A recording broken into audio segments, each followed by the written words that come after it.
Now that your business is a success, how do you scale it and grow it? So in today's episode, we're going to be talking about the final step of the Lifestyle Builders GPS, which is the scalar stage. Are you frustrated by a lack of momentum in your business? Tired of putting in long hours doing what everyone says you should and still not making money? Sounds like you're ready for Lifestyle Builders. We'll help you get back on track, taking action, and seeing results. Head over to joinlifestylebuilders.com today to get started. All right. So the last few episodes, we have been walking you through the Lifestyle Builders GPS, all the way from foundations to incubator to accelerator. We took a little side turn to talk about the new book coming out. And today we are jumping into the last stage of the GPS, which is the scalar stage.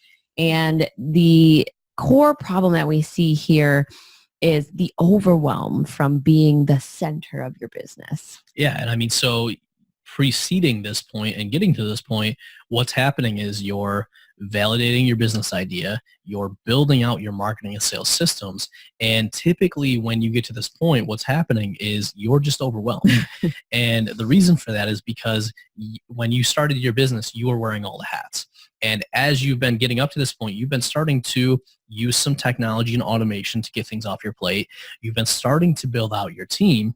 And now really that focus goes from, in order to grow my business more, I need to be able to get more and more off of my plate and shift from working in the business and being involved in every piece to now working on the business, being more strategic, being more of a leader, and putting the right systems and teams in place so that the business can ultimately run day to day without you, which is ultimately what gives you that time and financial freedom to really enjoy your life and shift from what we talk about oftentimes, which is this survive mode of where you're just trying to make enough money to take care of yourself and your family, into this thrive mode of saying, well, now I've got money coming in, I've got a business that consistently is able to do that, and I've done it in a way that I have a team and systems in place so that I have more time freedom to do what I want, when I want, where I want, with who I want, which is our ultimate goal.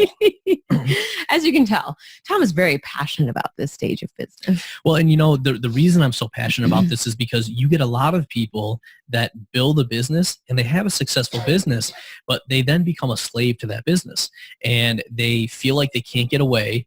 Oftentimes people will come to us and they'll tell us that they want to sell their business. And the irony is they've built a business that can't really sell because it's dependent on them. And once we walk them through this stage and get everything set up, suddenly they don't want to sell it anymore because a lot of the stress and the pressure that was brought on them is now gone once they've been able to build it in a way that it doesn't require more of their time and so much focus on them. All right. So let's talk about who the scalar stage is for. Yeah. So it really comes down to people that are making sales and really running out of time. And usually their time ends up being split between marketing and sales, operations, delivering on their product or service, and just running the business. And oftentimes what happens at this stage is you feel like you can't grow the business anymore because you don't have any more time. Yeah. And this is where a lot of founders struggle because they're so used to doing everything and they may or may not have had any sort of background or education or experience in stepping into that leadership role, hiring team members in, understanding how to lead team members. And it's a whole new territory that most people really need some outside support and guidance to do successfully. All right. So within the scalar stage, there's actually 3 different levels, I guess you could say, of kind of where you're at. And the benchmarks that we use are a financial benchmark, but obviously, again, this is going to depend on what type of business you have and, you know, whether you're selling products or services. But basically, the first level of the scalar stage is when you're making anywhere from about $100,000 a year to $500,000 a year. Yeah. And so at this point, what is usually happening is you're getting started into hiring. You know, you're getting started into having more people around you. And then your next stage is really going from $500,000 a year to about $1 million. And, throughout these stages, what you're going to find is that you're essentially now in this like cyclical place. And the whole point, or what you're going to focus on, is consistently looking at where is the bottleneck in your business, where is the thing that's holding your business back, and solving that problem. And in some cases, that is hiring somebody in. In some cases, that is then shifting a little bit of what you're doing, changing up your strategy. But then what you're ultimately doing is, once you hit the $1 million mark, you're going to go from really $1 million to $5 million and beyond. And that's where you're focusing on building out a team that can really handle each major function of the business, so that you're fully out of the day-to-day and into really running the business. Now, I want to enter just a quick caveat here, because as we have said, we've built out this framework as a good way for you to have like a guideline and a step-by-step on kind of these different stages of business, and, where you should be when you reach each stage and what that's going to kind of look like. But what I want to say is that this entire process is based around building your lifestyle. So we don't want you to think that you have to move through every stage.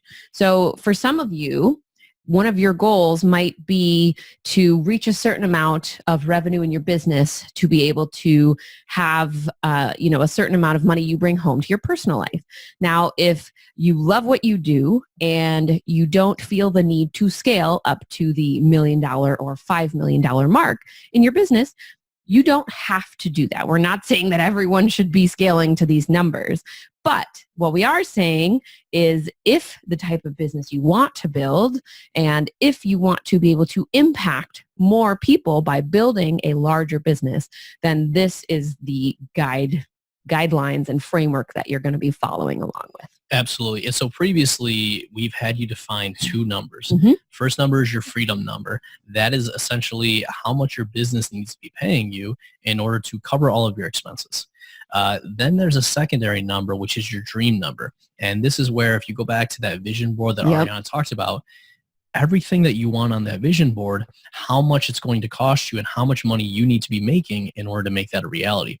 So use those two numbers as a guideline. So for example, if your freedom number is you need to be paying yourself $80,000 a year, well, so then you can go back and reverse engineer it and figure out that you might need, a $250,000 business. If your dream number is that you then need to be paying yourself $200,000 a year, you can use Profit First and some of the things we talked about, reverse engineer that, and then you might have to build only $1 million business. So if that $1 million business covers everything you need and you don't want to scale beyond that, you don't have to.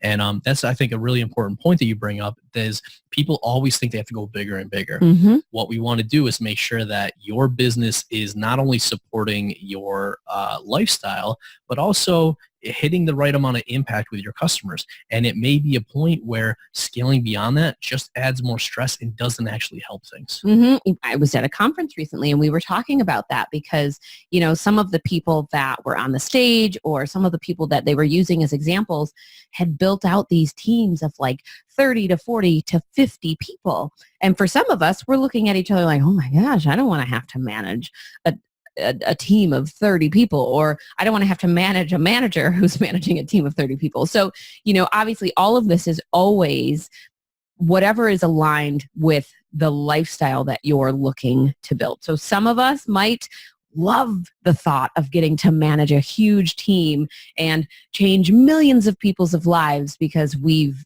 built out this great business that's making a huge impact. And some of us might want to build a little bit of a smaller business that's maybe not making such a huge impact worldwide, but you're making a big impact for your customers and for your family. Yeah. So again, that is the core of Lifestyle Builders, is we want you to build the business that you need for the lifestyle that you're craving. Absolutely. And that's why, if you hear people always say, like, what's your why? Go back to your why. Yep. There's two whys that you're going to have. There's going to be the why for your personal life, and there's going to be the why for your business. And what you're looking to do as you do this is to connect those two. Mm-hmm. So regardless of what size business you want to have, you will enter this stage. The question is just how big you end up growing that business, and to your point, how well aligned that is to your life. Yeah.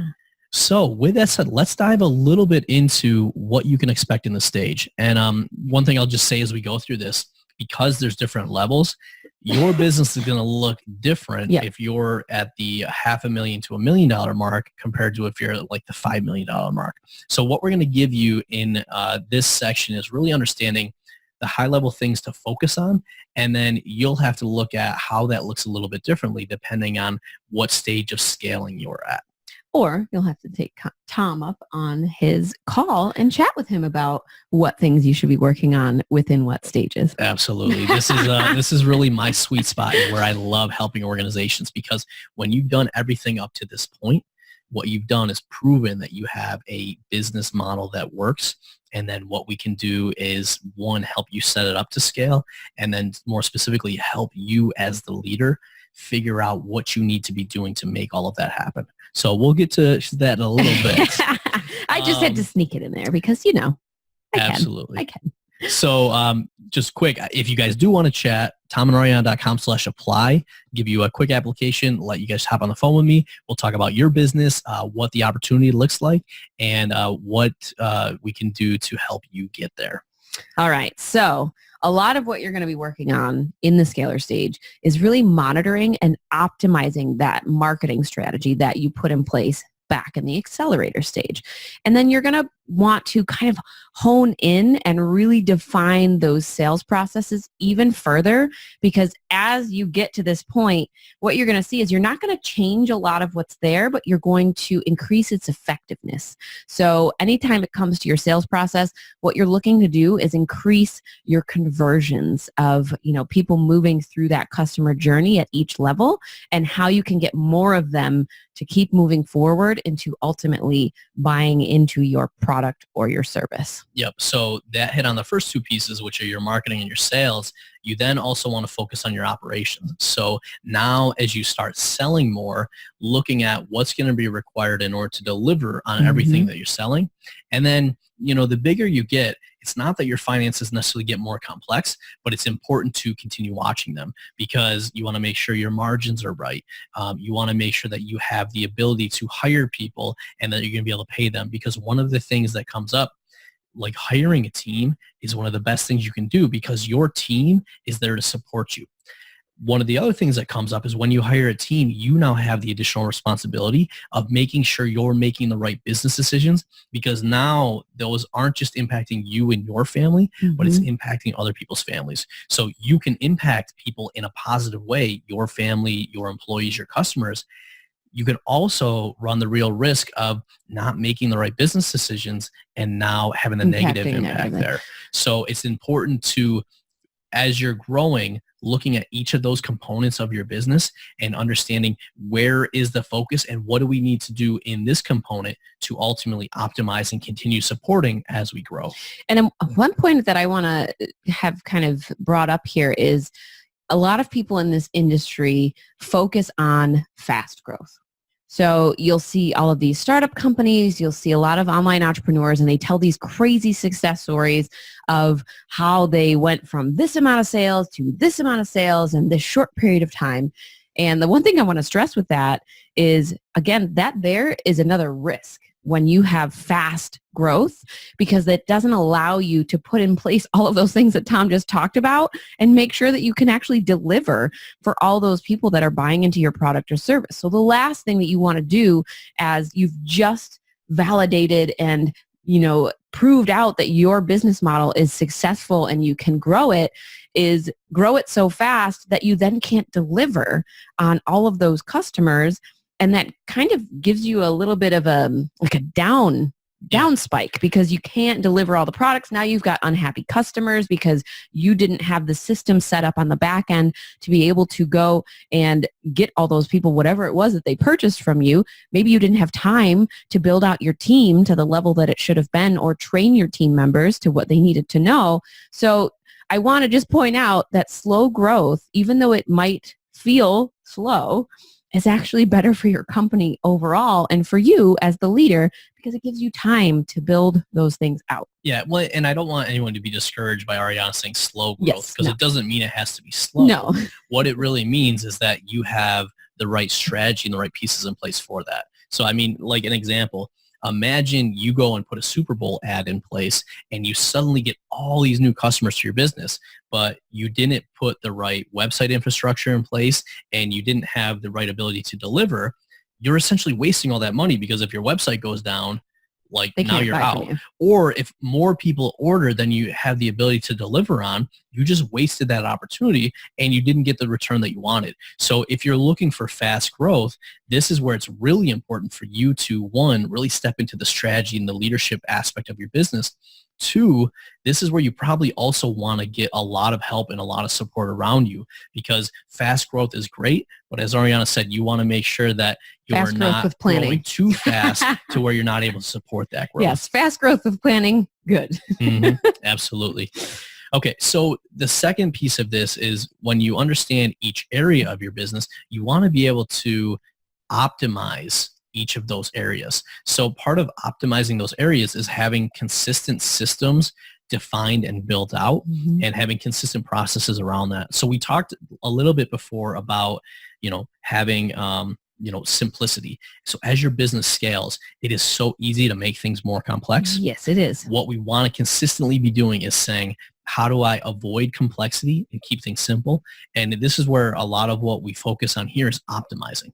So when you're running your business, there's 3 focus areas. You want to have defined strategies so you know where you're going and how you're planning on getting there. You want to be able to execute so you know the different pieces that are in place to actually take strategy and make it reality. And the missing piece for a lot of businesses as they scale is optimizing. You want to consistently say, what's not working, what can we do efficiently, and how do we make this process better? Because what that allows you to do is to get a better return on your resources as your business grows. I feel like I'm just going to let you talk for this whole episode. Say, this is really my zone of genius. So, but with that said, Ariana has seen a lot of what hasn't worked in different organizations when they don't do this right. And our own. Yeah, absolutely. And, so let's keep going with this. A key part of this is hiring the right people and getting things off of your plate. Yep. Both of which I know lots about. I was going to say, and this is an area where, you do have a lot of direct experience. I do. Because when you're trying to do everything yourself, one, you're going to burn yourself out and work a lot more than you need to. The second thing is, and this is what a lot of people don't realize, just because you can do it doesn't mean you should. Yep. Because if you think about you and what makes you unique or special, where you add the most value, there's likely a handful of activities. And anything you're doing that's pulling you away is actually not letting you help the business as much as you could. And the common example that comes up here, when you go through and identify all the tasks that you have to do, you can then go through and say, okay, this one would cost me $10 to outsource. This one would cost me $50. This would cost me $100. There's going to be some tasks that you do that are so valuable that they might be worth $1,000 an hour, $5,000, $10,000 an hour. Any time spent on a task that's $10 that takes you away from a task that's worth $1,000 basically means you're robbing yourself, your employees, and your customers of being able to do more. So this is where, as you go to hire, you want to be able to find and consistently delegate those lowest value or lowest priority things so that you're not doing them and you can spend more time on the things that you really excel at. Well, and let's talk about one of the facts here, which is there's a lot of people who do things better than you. And if you aren't willing to look for those people and pass off some of those tasks, then you're robbing your business of that growth that would be potentially there if you give those tasks to somebody else who can do them better than you, then freeing you up to do the things that you do better than anyone else. Example is I used to do the ordering for our wine and liquor store. I was going to say, this is such a perfect example. I do not enjoy drinking most wine or liquor. So I knew a little bit about most of them, but I was pretty much just going off of what knowledge we had, going off of some reports in the store about like, okay, well, these things are out, so obviously I need to reorder those. And it really wasn't putting much deeper thought into it. One of our employees actually very much enjoys all types of alcohol. So he started like reading the catalogs and just asking questions about certain items or saying like, oh, did you see in the catalog that thing was, you could get 3 cases of it and you would be saving on the purchase price than if you bought 1 case. So you get a nice discount. And, Tom really had to push me to let go of that because I didn't understand how that would work, about how to pass that huge task of what I saw was really important off to somebody else. And when I did, it didn't take as much to train him as I had originally thought because he had a knack for it anyways.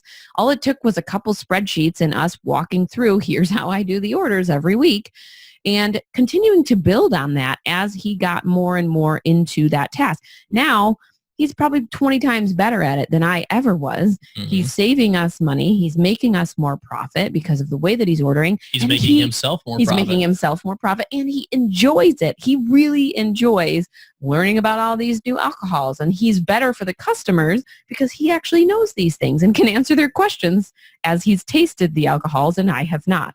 Yep. So ultimately, it was the best decision we could have made for our business. And, as a solopreneur, as a small business owner, you not wanting to pass off those tasks can actually be harming you in your business more than you know. Oh, absolutely. So take a chance and see if somebody in your team is better at doing what you do than you are. Well, and I mean, we did a whole episode on really how to build your team. So if you guys want more on that specific topic, you can check that out at tomandariana.com/95. And I love that example too, because to be honest, Ariana was like one of the worst people to do that job. And even though she didn't enjoy it, she was very resistant to handing it off. And then I remember after you did, how much better you felt. Everything went up from there. But It is difficult. And if it's that difficult for something you're not good at and you shouldn't be doing, it's even more difficult when you are good at something and you need to delegate it. But what often happens is you initially delegate the stuff that you don't like to do and that you're not good at. Eventually, you're going to get to a point where you have to start delegating stuff that you might enjoy doing. And a key part of that is realizing that if you don't do that, you're going to be the bottleneck in your business. Excuse the cat in the screenshot there. He decided to just join the party. Yeah. And so with this, as you're starting to hire team members in, you really then have to focus on being the business owner. And so you might have heard people talk about working in the business versus on it. This is really where you're shifting all of your focus on it because you want your time to be spent not in the day-to-day execution of the business, but in the strategy, in leading the business, in optimizing the business, in supporting your team and seeing what they need. So it's really critical at this point for you to be able to step out of the business and have everything set up so that you're overseeing a system rather than being part of the system. Because one of the other biggest challenges is that you then consistently become the bottleneck of your business as you try to grow. And so the more resistant you are to delegating and hiring, the bigger challenge is not only going to be for you, but also for your team. Because oftentimes, like in that example, the person we ended up putting into that position really wanted that position and we were more of a bottleneck rather than just stepping out of the way and saying, how do we support you? All right. So like in the last couple GPS episodes, we do want to talk about the time focus a little bit and the financial breakdown because these ones are going to look a little bit different in the scalar stage, especially the financial breakdown for this one. Yeah. So really for the time focus, this is going to vary by business. Yep. And so overall, this isn't drastically different than your accelerator stage because at this point, you're going to be basically spending your time between marketing, between sales, and between operations. And when I say your time, at this point, it really becomes your business. So if you look at your business overall, it's not just you anymore. You're going to essentially be spending a quarter of your time on each of those functions and then a quarter of your time on the rest of it, which is your finances, your admin, and your strategy. But if you look at you individually, where you want to be spending your time is you want to spend less of your time in each of those areas, each of the components of your business, and you want to shift a lot more of your time into the strategy piece of your business. So hopefully that will help you guys figure out overall where is my entire business time being spent, and then specifically making sure that you're shifting out of each of those individual functions and more into overseeing and leading the business. All right. So for the financial breakdown, what Mike Michalowicz has done in Profit First is basically taken different levels of your business revenue, and he breaks down the percentages that you should be setting aside based on what level of business you're at. So especially in this scalar section, it's going to depend on what level you are. If you're at the $200,000 mark, you're going to be around the same numbers as that was back in the accelerator. But if you're somewhere around the $500,000 to $1 million to $5 million mark, your numbers for Profit First are going to be a little bit different. And it could look something like somewhere between 5 to 15% profit, somewhere between 50 and 10%. 10% to 50% if you're going in number order. Yep. Well, and so let's just talk through this because this can be a little bit confusing. So basically, as your business grows, the way that you pay yourself changes a becomes little bit. less of paying yourself the salary and more of paying yourself profit, because you get paid as a business owner in really two ways. You get paid for the work you do in your business, which is your salary, and you get paid for owning the business, which is your profit. And so as your business grows, what tends to happen is the percentage of your salary goes down and the percentage of your profit goes up. So in this case, when you're under 250,000, 50% of your profit or 50% of your salary is how you get paid. Yep, and but 5% profit. Correct. But as your business grows, you'll find that, when you get up into the millions of dollars for your business, you end up taking a much smaller percent as your salary, but a much larger percentage your profit. Yep. And then taxes, again, it's going to depend on your state, but it's going to be around that 15% mark. And your operating expenses is the big change for this one, because we went from that 30% back when you were in the accelerator stage and when you're at that $250,000 mark to now you could have up to 65% in expenses, because you're paying for all of the tools and software that you're using and all of the team members that you've now brought onto your team. So you have a larger payroll expense. Yep. So those are some of the things to keep in mind, that as your business grows, those Profit First numbers aren't going to look the same. So just be aware and make sure that you're kind of putting in place those transitional pieces as you move and grow. Yeah, and that's why every 90 days you should be reevaluating your goals and then also the financials of your business. And one of the things that Profit First does is every 90 days you should be shifting your profit percentages. And some people initially, when they hear this, they're like, well, I don't want to pay myself less. The reality is you're going to be actually paying yourself more as your business grows. It's just going to come from a different form.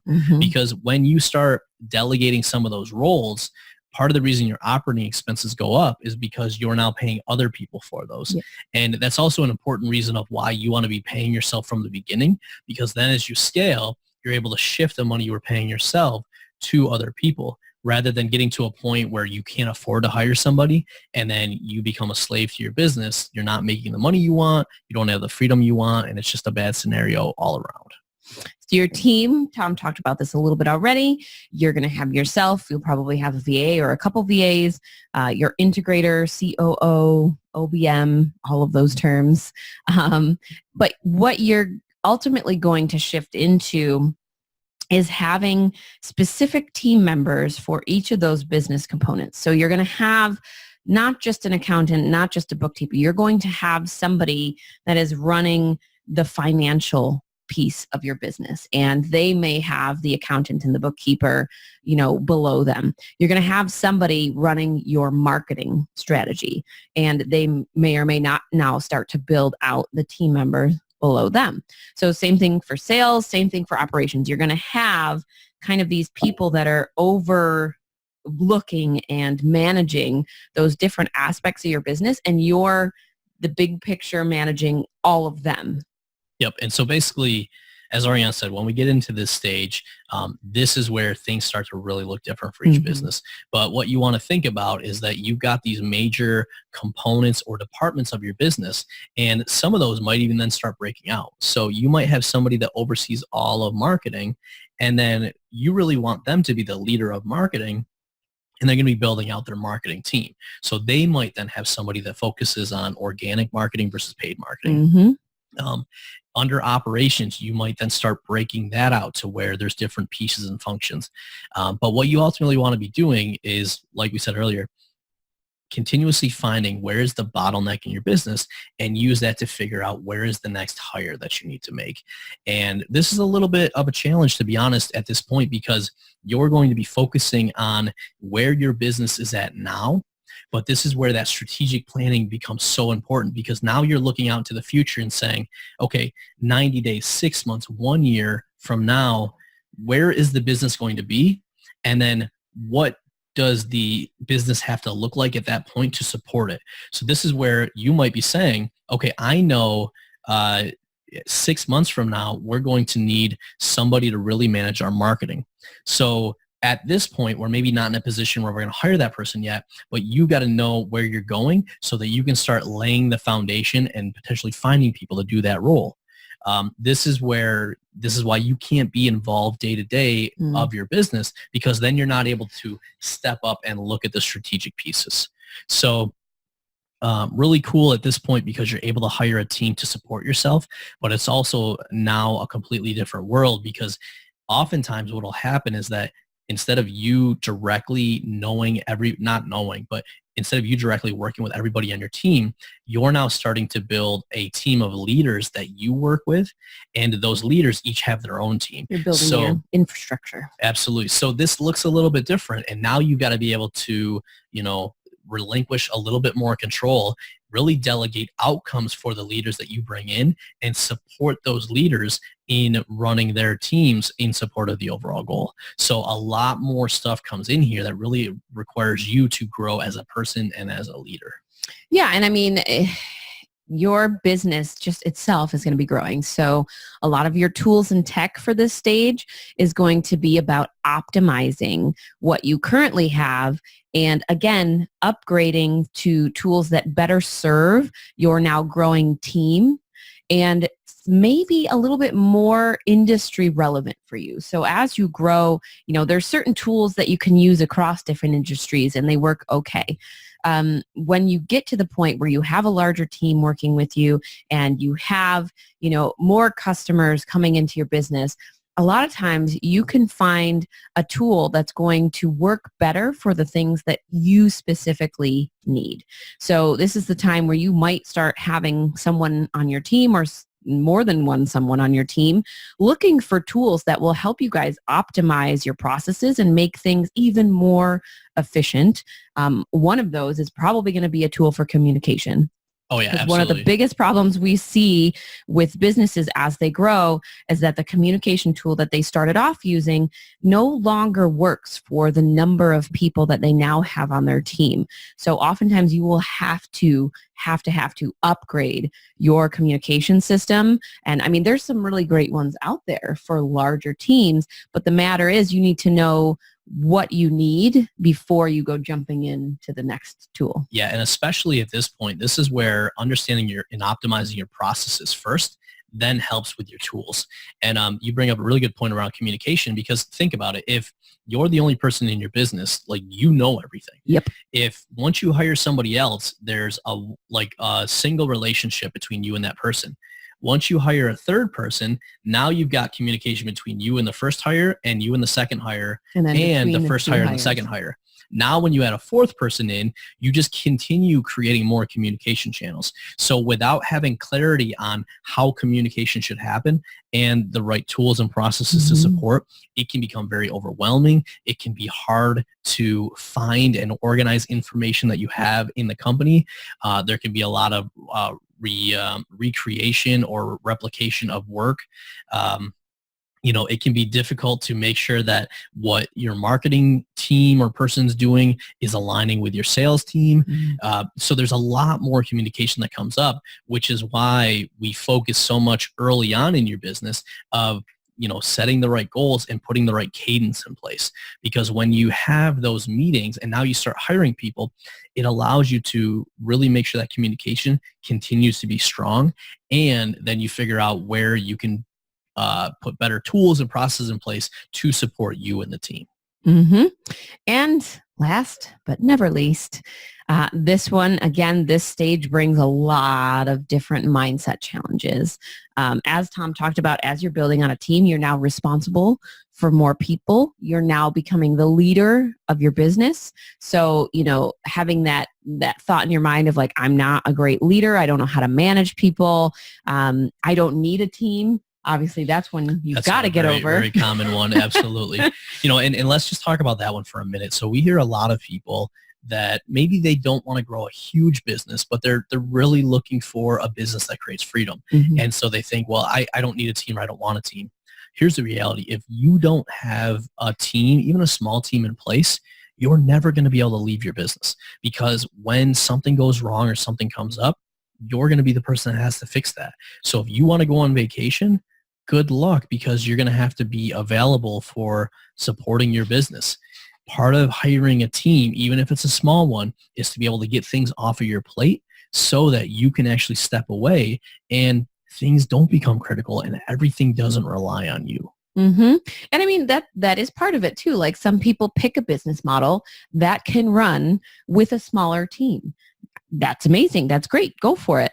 But you still need those couple people in your team, and you still want to make sure that all of your systems and processes are optimized and that you are showing up as the leader of that business, because at the end of the day, you are, and you need to kind of have the right mentality around how you're running your business so that you're showing up right for your team and your customers. Yeah, well, and that's a great point, because in the previous stages, a lot of what you're doing is you're being like what Michael Gerber calls in the book, The E-Myth, you're being a technician. You're actually in doing the work. In this stage, what you're consistently doing is removing yourself from the technician role, which means that you've got to really improve in the leadership role. And there's a lot of personal growth that has to happen at this point. There's a lot of learning, and there's a lot of what I found to be getting over your ego and really focusing on how you can support and lead this team that you're building. So a lot of what comes up at this point is really looking at your team rather than a liability and someone that's got to follow you. Is what we talk about is servant leadership. And this is basically saying my team is there to support me, but that also means I need to support them. So you want to be looking at, how can I make all of my team members' jobs easier? What's getting in their way? What is it that they want to personally achieve? And how can I support them in that? So when you do that, and when you truly build a great team, you're going to start having these feelings like, holy crap, like this got done and I didn't do anything. Or this got done way better than I would have done it and I didn't touch anything. So you shift from this mode of, not maybe wanting a team or not thinking you can afford a team, to once you start, hiring the right people and putting the right things in place, to realizing that team is really the key to helping you succeed. And what you need to constantly do is to grow and get the support you need and learn all the things you need to do so that you can support that team in supporting you. All right. So we already mentioned this earlier on in the show, but if you feel you are at this stage of business, our only action for you today is to jump on a call with Tom. He's going to help you figure out exactly where you are within the stage and help you get some clarity around which of those pieces you need to work on to be able to grow and scale your business to where you want it. So you can grab a call with Tom and fill out a quick application at tomandariana.com/apply. And if you guys haven't picked up the book yet, I'm going to keep throwing it at you. Ebook was just released, and you can pre-order the actual physical book as well as the audiobook, which will be coming out in October. And you guys can check that out, get more information, and get on that pre-order at lifestylebuildersbook.com. Woohoo! All right, you guys, it's been another great episode with Tom and Ariana, your hosts and lifestyle builders. And as always, we want you guys to remember that it's your life, your business, your way. We'll see you next time. Bye. Hey, we hope you enjoyed this episode. If you know another entrepreneur who may benefit from hearing this show, we would so appreciate you being a good friend and sharing it with them. Are you dreaming of a life of financial freedom and more time to spend with your loved ones? Want to build your business to support that dream? You need Lifestyle Builders, a mentorship program designed to meet you where you are and give you strategic and custom guidance so you can build the business you need for the life you crave. Become a lifestyle builder at joinlifestylebuilders.com. Are you a Lifestyle Builders podcast fan? We'd love to hear from you. Head on over to tomandariana.com/iTunes and leave us a review.